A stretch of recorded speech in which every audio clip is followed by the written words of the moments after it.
xikmadu waa waaye aragnimo, aqoon iyo xukun taxaddar leh la isku geeyey. Shakhsiyaadka xikmadda leh waxay leeyihiin faham qoto dheer oo ku saabsan adduunka, xaaladaha aadanaha iyo cawaaqibka ficiladooda. Waxay awood u leeyihiin inay xaaladaha ka eegaan aragtiyo kala duwan oo ay u wajahaan caqabadaha si naxariis iyo garasho leh.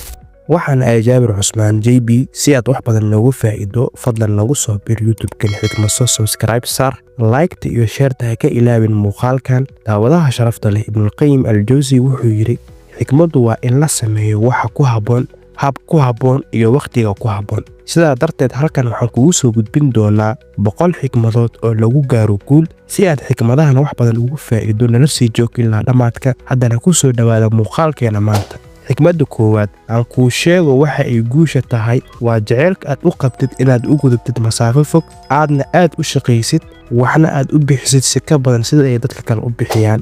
xikmadda labaad wax kasto ay suurtagal tahay inaad samaysid ama aad ku riyoonays inaad samay doontid si dhaqso ah u bilow, waayo geesinimada waxa ay caloosha ku sidataa cabqarnimo, awood iyo sixir. xikmadda saddexaad gub dhammaan caqabadaha dib u laabashada, sida waxa uu noolaan doontaa xaalad daabi ah oo loo yaqaano rajada macangegnimada guusha, taasoo qasab ka dhigta guusha. xikmadda afaraad ha aadin halka ee waddadu ku wado ee aad meel aan waddo lahayn, ee meeshaas waxqabad aad ka samaysay ka dhig waddo laga dhaxlo. xikmadda shanaad talaabada aad qaadaysid tan ugu horeyso ha ahaato mid aad kalsooni ku qabtid, hana uu aabayeelin awoodda aadan u lahayn jaranjarooyinka inta dhiman, ee keliya waxaad samaysaa inaad ku talaabsatid jaranjarada ugu horeyso. xikmadda lixaad aqoonta keliya ma ahan midda kugu filan ee waa inay raacdaa dhaqangelin, doonista keliya kuguma filna waa inay wehelisaa talaabo qaadid.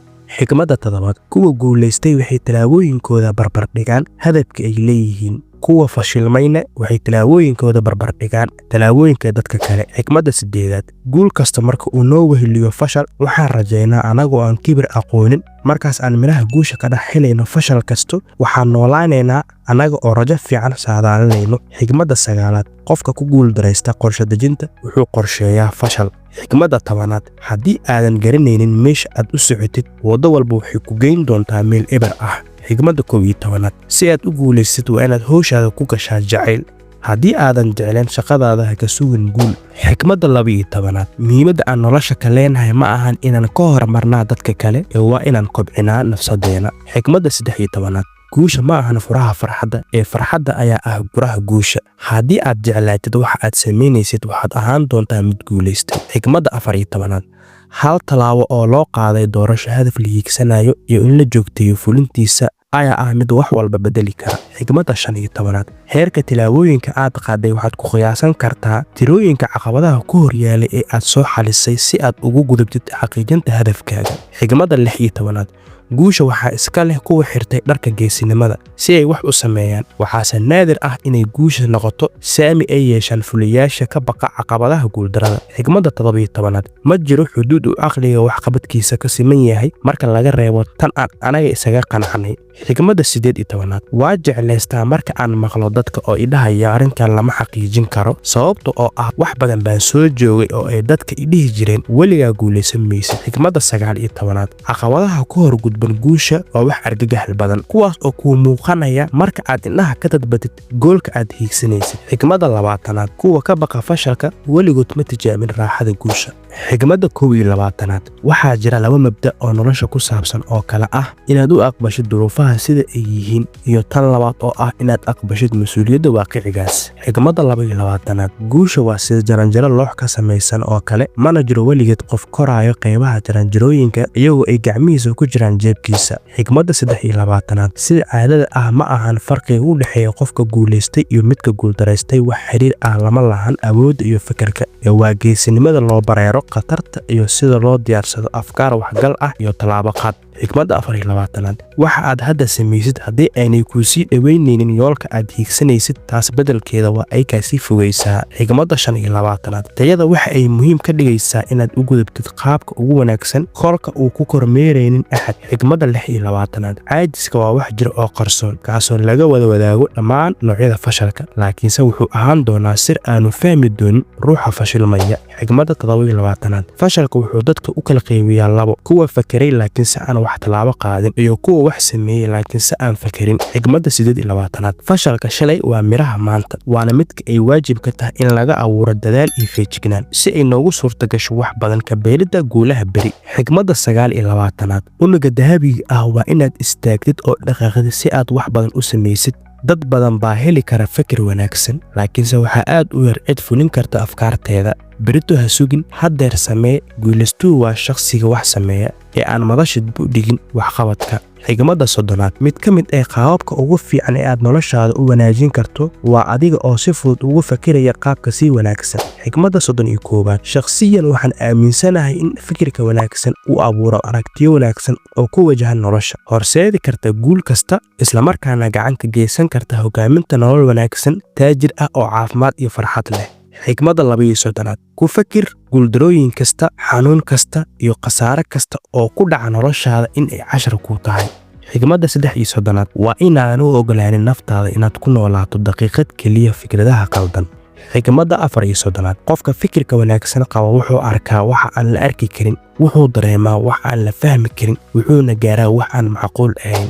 xigmadda 35aad waxbarashadu waxa ay bixisaa hal abuur. hal abuurku waa fikir la horumariyay, fikraduna waa aqoon, aqoontuna waxa ay kaa dhigaysaa mid sareeya. xigmadda 36aad nolosha iyo wakhtiga waa labada bare ugu wanaagsan dunida. noloshu waxay ina bartaa adeega wanaagsan ee wakhtiga, wakhtigana wuxuu ina baraa qiimaha ay nolosha leedahay. xigmadda 37aad tagtada wax ka baro, u diyaargarow mustaqbalka, wakhtiga la joogo wax qabso.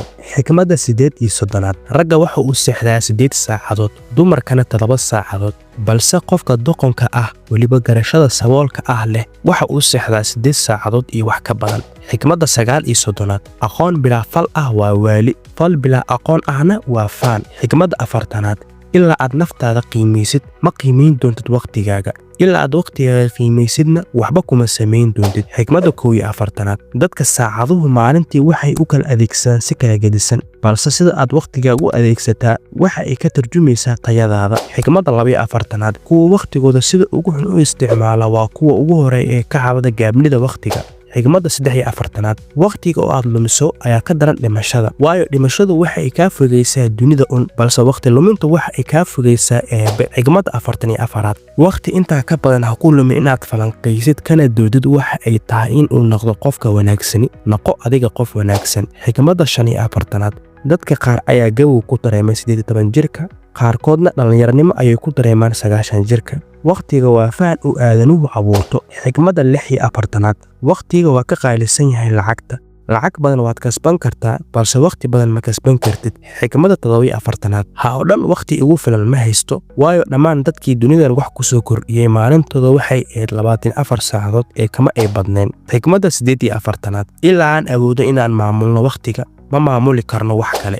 xigmadda 49aad u shaqay sidii adigoo maal u baahi qabin, wax u jeclow sidii adigoo oo aan hadda ka hor jecel ku dhibaatoonin, iska sameey qoobka ciyaar sidii adigoo aan u joogin qof ku kormeeraya. xigmadda 50aad kiisiyaasha laguma diyaariyo goobaha tababarka ee waxay ka abuurmaan waxyaabaha gunta hoose iyagoo kaga jira, waana doonista, gaarista iyo aragtida. xigmadda 51aad wixii tagay ha tiigsan, waxa kaliya laga doonaya waa inaad ugu gudubtid si xikmad ay ku dhisan tahay, faa'iidana aad ka guuratid, kadibna aad uga guurtid dhabarkaaga. wax ka muhiimsan wakhtiga taagan ma jiraan marka laga reebo wax aad qorsheynaysid inaad fashid hadda la taagan yahay. laga bilaabo hadda iyo ka dambaba waxaad noqon kartaa mid kaga duwan dadka kale si kastaba oo ay ka buuxdo dad jacayl iyo isfahan, una taagaya gacantiisa si uu u kaalmeeyo dadka, saadaalinaya mustaqbal fiican oo aan isku hor imaad lahayn wax kasta oo laabta ku soo dhaca, fakar kasta iyo howl kasta. xigmadda 52aad ka fogow dadka himada yar oo kugu kalifaya inuu yaraado hanqaltaagaaga,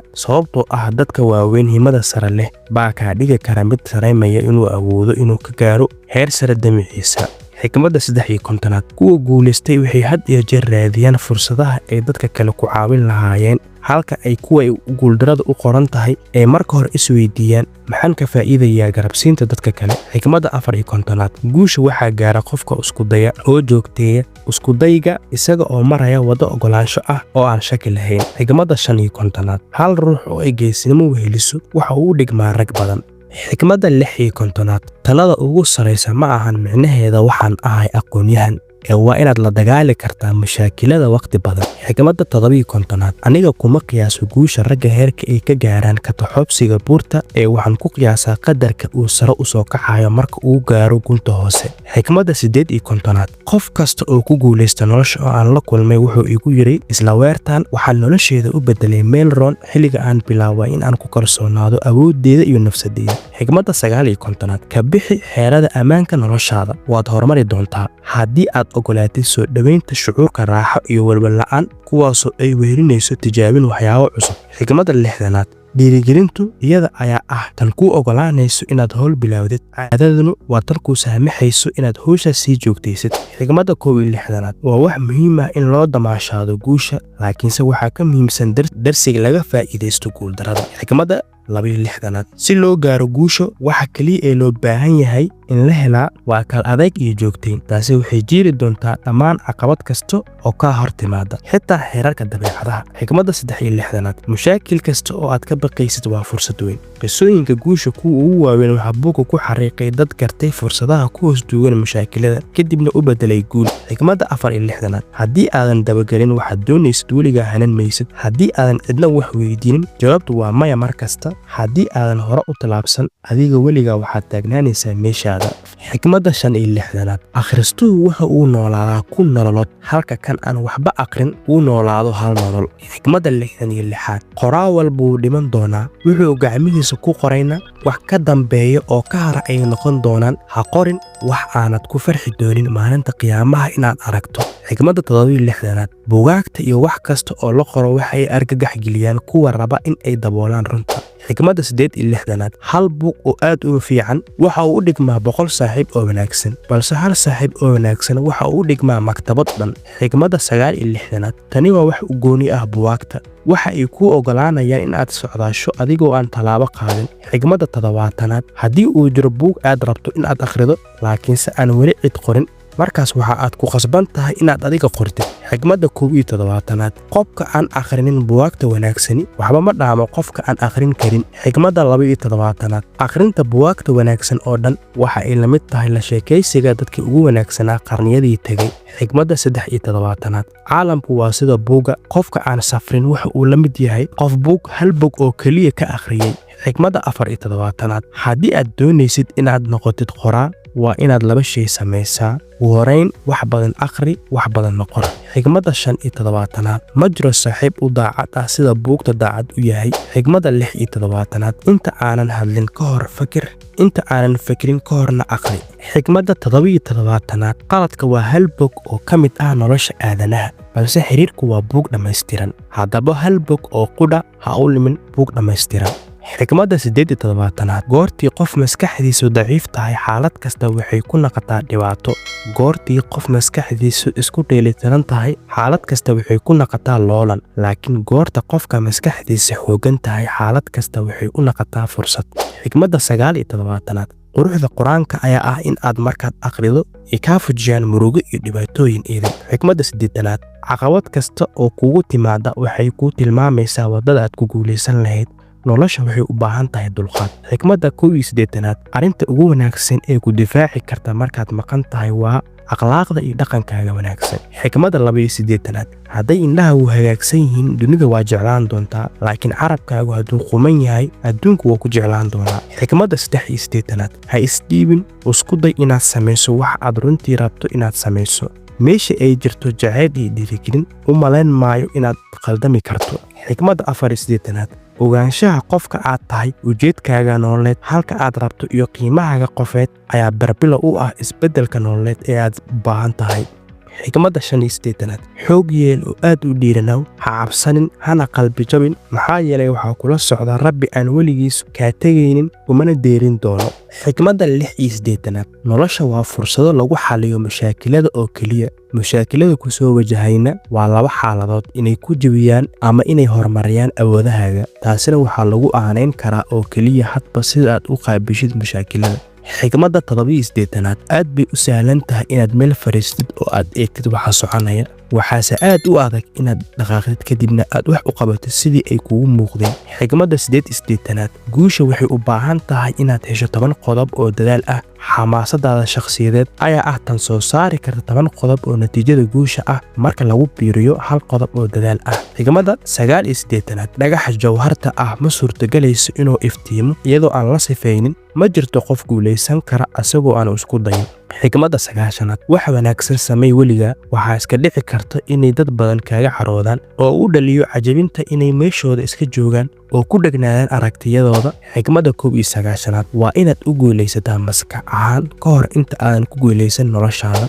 xigmadda 92aad aqoonta aan lahayn fulinta waxay ka liidataa jaahilnimada. xigmadda 93aad waxaa dhici karta inaan aqooni waayo furaha guusha, laakiinse waxaan ogahay in furaha fashalka uu yahay isku dayga raaligelinta qof walba. xigmadda 94aad in la sugo guul iyadoon howl adag la qabanin waxay la mid tahay in la sugo dalag gurasho iyadoon waxba la beerin. xigmadda 95aad madaxdii guulaysatay waxay aaminsan yihiin in mashaakilada dhexdooda ay ku jirto fursadaha, laakiinse mashaakilada iyada kuma dhex jirto fursadaha. xigmadda 96aad haddii aadan awoodin inaad samaysid waxyaabaha waaweyn, sameey waxyaabaha yaryar adigoo u maraya wadooyin waaweyn. xigmadda 97aad shakigiinu waa qaa'in wuxuu naga dhigayaa kuwa ku guuldaraysta inay gaaraan khayrka aan heli lahayn haddii aynay jiri lahayn baqdinta aan ka qabno isku dayga. xigmadda 98aad mar kasta dadka waxay eedda saaraan duruufaha, aniguse ma aaminsana duruufaha. kuwa ku guulaystay adduunyadan waa dad soo toosa subaxdii oo raadinaya duruuf imaan karta, haddii ay waayaanna waa ay abuuraan. xigmadda 99aad ka abuur guusha fashalka dhexdiisa. rajo xumida iyo fashalkuba waxay yihiin jaranjarooyin aad ku gaari lahayd guusha. xigmadda ugu dambaysa xigmadda 100aad guusha waa inaad ku tallaabsataa fashalba fashalka xiga adigoo aanay isdhibin xamaasadaada. ugu dambayn daawadaha sharafta leh halkan haddii aad nala soo gaartay aad u mahadsan tahay. fadlan haddii aad ka heshay muuqaalkan xigmadaha un wax ul aa ka faa'iiday like saar muuqaalkeena oo la wadaag asxaabtaada oo sheer dheh. intaan muuqaalkan lexina ku kulmi doono waxaan idinkaga tegayaa nabad iyo horumar.